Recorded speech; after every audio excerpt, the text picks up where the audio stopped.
course, we picked the windiest day to do this. Can y'all hear if I speak outside the... Can y'all hear?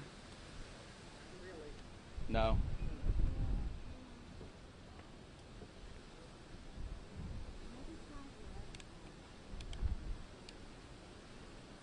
Can y'all hear? The battery doesn't look like it's on here. Which one? This one under here? Yeah. Okay. Thank you. Thank you so much. All right, I'll try it. Is that any better? No? Testing. 1, 2, 3. Here you go. Thank you. Hold it real close to your mouth. Thank you. Okay, I'm not used to speaking into a microphone. Thank you all for coming this afternoon. We're going to have a few brief comments, and after these comments, we'll take a few questions. We'll be limited on the things that we can talk about, but we just wanted to answer everyone's questions at one time.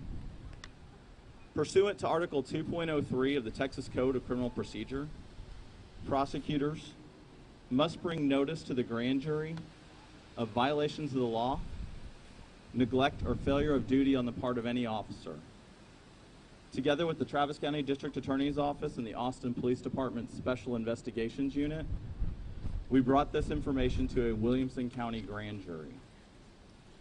On June 19th of 2020, Ms. Moore and I issued a joint statement informing the community of our shared purpose in obtaining long-deserved answers for the family of Javier Ambler. As that investigation continued, the Williamson County grand jury heard from 19 different witnesses. On Friday, the grand jury for the 277th District Court of Williamson County, Texas, returned an indictment for tampering with physical evidence in the investigation of the death of Mr. Ambler against Williamson County Sheriff Robert Chody and Williamson County Assistant Attorney Jason Nasur. This offense is a third-degree felony, which carries a punishment range of 2 years to 10 years in the Texas Department of Criminal Justice Institutional Division or probation, and up to a $10,000 fine. Both Sheriff Chody and Jason Nasur were arrested and released on bond earlier today. And they will have their first court date on November 30th of 2020.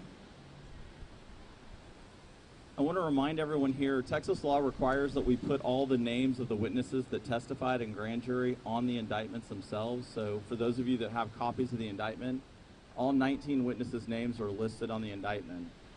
It's important that we want to remind everyone that those witnesses are not to be harassed, coerced, threatened, intimidated in any way, as that is in and of itself another felony offense.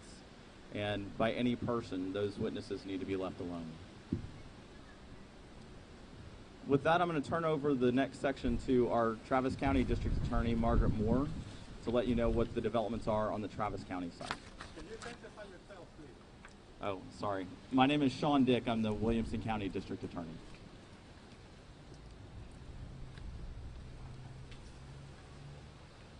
Good afternoon. I'm Margaret Moore, Travis County District Attorney. That's M-A-R-G-A-R-E-T-M-O-O-R-E. As District Attorney Dick said, this has been a joint investigation, and I want to thank the Williamson County District Attorney's Office for all of the courtesies that they have shown our office. I believe it's been in the best interest of both counties that we have been working together. Later on in October, a Travis County District Court will call and panel a special grand jury. Judge Cliff Brown has set the date for that impaneling in the third week of October. And after they are seated, the first order of business will be to continue the presentation of evidence regarding the tampering case that has now been indicted here in Williamson County. That grand jury will then be in a position to begin hearing evidence as to the death of Javier Ambler after the first of the year. This has been a very lengthy process, and I know to some people it seems too lengthy. But there's a important piece of evidence, a critical piece of evidence that has to be about which the public has a right to know. So that grand jury, as I said, will be impaneled at the latter part of October, and we'll begin hearing evidence, we hope, the beginning in November. Sean, I'm going to let Sean answer what questions you've got for him, and then I'll be standing by. John, Yes, we'll take a few questions. in regards to the indictment, do you have physical evidence, or is the indictment based solely on testimony? I can't go into specifics about what it's based on, but as you can tell by the indictment, what we're after are video and audio recordings, obviously based out of the television show Live PD. I understand that, but in regards to any type of actual tampering in justifying the indictment, is there a text message, an email, or is it based on testimony from someone saying that the sheriff did this? So again, we're going to have to be careful because I can't talk about specifics of the case. Our ethical rules prevent us from really getting into details. That will all become apparent and available as the proceedings go on. But suffice it to say, we spent several months putting all this together and presenting a large number of witnesses to the grand jury. And a grand jury in Williamson County believed there was probable cause to believe that these offenses were committed within Williamson County. It will continue in Travis County to determine what offenses were committed in Travis County. Can you say more about the source indictment and his involvement? Is his involvement simply from the night of the incident or for afterwards? What's his involvement? So a Williamson County grand jury had to determine that there was a venue in Williamson County to believe that crimes were also committed in Williamson County. And so I know publicly it's been released that Mr. Nasur was on scene the night of Mr. Ambler's death. But obviously the Williamson County grand jury has determined there were acts taken in Williamson County that led to their charging with tampering with evidence. Have you spoken to the Ambler family at all? And if so, can you share their reaction upon the indictment? So I haven't had the opportunity to speak with the Ambler family. That relationship was developed with the Travis County DA's office, so they would have to kind of address that issue at the appropriate time. The indictment says conceal or destroy. With respect to Sheriff Chody, do you have any evidence that he destroyed any audio, video recording, ordered it to be destroyed? What's the level of involvement here? Well, I think they've both been charged as an individual or as a party to this offense, and so that's as far as I can say right now. Sean, can you talk about when this might go to trial and anything specifically about in what way tampering occurred? So I can't talk about specifics about how the tampering occurred at the moment, but certainly that's evidence that we'll all lay out at some point. As far as the trial, it's a little premature. Obviously the courthouse is already dealing with coronavirus and the issues that go along with coronavirus. So we do have a setting right now for November 30th. That setting will be to sort of determine the timetable from that point moving forward. And right now that hearing is probably scheduled to be a virtual hearing. Sean, are you concerned about the timing of this indictment? This is a highly publicized case that people know very well about. Got an election coming on, but the first preliminary hearing, when we're finally going to actually see actual evidence, what it is, isn't going to be until after the election. Are you concerned that, why not wait until after the election? Sure. I've thought long and hard about timing, right? First of all, let's make it very clear, we didn't choose this timing. This incident happened a long time ago. The Williamson County District Attorney's Office was just notified in May of 2020 of the death of Javier Ambler. At that time, we started to work with the Travis County DA's office. We found some information in June of 2020 that led us to start an investigation together. And so we've done that diligently, as rapidly as we could. There is no right answer, because do you either hold on to this information through an election or do you do it before an election? And you just can't let that dictate your timetable. You have to do what's right according to the law and the evidence. And all the evidence has been presented to a Williamson County grand jury. We didn't have anything additional to present to a Williamson County grand jury, and they've returned an indictment. So the timing is not chosen. It's just the timing that it is, and we're just following the law and the evidence. In his first statement since being released from prison, or from jail, he did say that he felt this was engineered by y'all. What's your response to that? You know, obviously people that are charged with indictments always want to come up with some explanation or some sinister plot behind it. I think anyone that knows me knows that I'm driven very much by what's right and what's wrong and what the evidence tells us. And so that's what we've been, that's what I was elected to do, was to make sure that those that we believe have committed crimes are held accountable in an appropriate fashion. So I'm just here doing my job. And let's remember, this is, you know, a Williamson County grand jury. Citizens have heard evidence and have returned an indictment.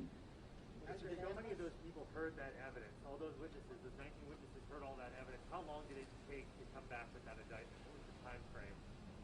The investigation's been going on for several months. I can't get into specifics about grand jury and how that is conducted. But obviously our investigation's been going on for 3 months. It took 19 witnesses, so you can imagine what kind of time frame that would take. Who notified you about Javier Alvarez's death? Actually, the first conversation we had was with Mr. Guilford, the chief of the Civil Rights Division in Travis County. To be honest with you, I think what happened is Sheriff Chody decided to go back on the live PD in April of 2020, and I made some comments, you know, about the television show returning and what we would need in our office to prosecute those cases. And I think that's the first time that the Travis County DA's office realized that we knew a lot about live PD, how to obtain evidence from live PD, and how that process would work. And that's when Mr. Guilford reached out to us for help, honestly, in just trying to secure that evidence. Can you just talk about the decision to bring charges or investigate or not live PD since they were in possession, presumably, of So I'm sorry, I heard the first part of the question. I didn't hear the second part. I'm just asking about the investigation involving live PD. Did the investigation at any point target live PD, and was there a deliberate decision not to target? So I can only speak to Williamson County. Obviously, there's a pending investigation that's going on in Travis County. My interest was not in pursuing a company out of New York. My interest was in to find out what happened here in Williamson County and determine what actions were taken here in Williamson County. So obviously, there's actions to engage live PD, but as far as Williamson County was concerned, that wasn't something that we were pursuing. Mr. Dick, the Texas Government Code gives you explicit authority to petition the district court for removal, which could lead to the suspension of an elected official, a sheriff in this case. Do you have any plans to petition the district court if Mr. Chody does not decide to step down while this gets cleared up? Do you have any plans to seek his removal or suspension? I don't have any plans to seek Sheriff Chody's removal. My intention is to pursue the criminal charges that we have and to present the case that a grand jury has indicted onto a Williamson County jury. Is it a good idea that he continue leading in this capacity while he's indicted on a felony, moves through the process? You know, as to whether or not Sheriff Chody should continue as a sheriff, I'll leave that for other people to decide. My job is simply to pursue the law and the evidence in this case. Who was your lead investigator in this case, please? So it was the Austin Police Department Special Investigations Unit. No one from your office that conducted the investigation? Well, so it's a little bit of a misnomer, but my office can't really conduct investigations. I have 7 investigators to handle about 3,400 cases a year. So we depend on law enforcement agencies to do the investigations. And so. Has anything come from investigations of the sheriff's deputies? So I'm sorry, I don't know the question. Have y'all done any investigations as far as the deputies are involved and their use of force? Oh, so you're referring to the use of force? Those are ongoing investigations right now. Can you say, this may be an obvious question, but the tampering with evidence part, can you say whether the evidence is the video, is it connected to the video from live PD? Yes, the evidence that we're looking for is the video and audio evidence from live PD. Sean, to your knowledge, oh, go ahead. Didn't mean to step on you. Yeah, I'm sorry. I was just hoping that we could hear the next course of events will involve Travis County. I don't know if we were going to have an opportunity to ask. Let's let them finish with I'm him sorry. first. Yeah, thank you. Oh, Chuck, two-part question. One, is Nassour still in the county attorney's office? 2, to your knowledge, has a sitting Williamson County sheriff ever been indicted on a felony charge before? As to Mr. Nassour and his current status of employment, I don't know. You'd have to speak to Mr. Hobbs. He's the county attorney. I know that Mr. Nasur's position was eliminated in this year's budget, but as to whether or not Mr. Nasur was going to be moved to another position within the county attorney's office, I don't know. And I'm sorry, what was the second question? To your knowledge, has a Williamson County sheriff in office ever been indicted on a felony before? I don't know the answer whether another sheriff has been indicted in Williamson County before. I know when I first moved here, we did have one of our previous sheriffs was removed from office. Maspero? Yes, Sheriff Maspero. Anything else for me? All right, Ms. Moore. I'll take a few questions, but this is a very much an ongoing investigation, and we won't be able to go into specifics at all. Ian Moore, again, this is in connection with Javier Ambler's death. Have you spoken to Javier Ambler's family, or do you have anything to say to Javier Ambler's family?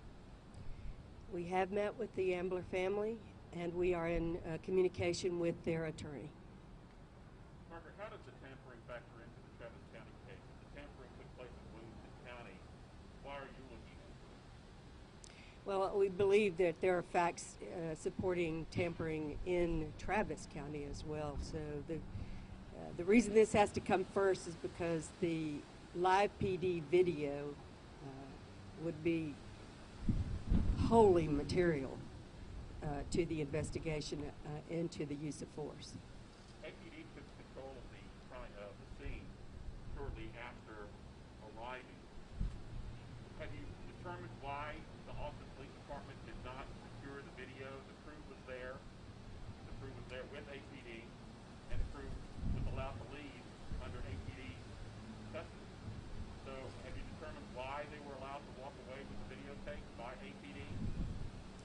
That's a specific I'm not going to be able to go into today. Do you know why?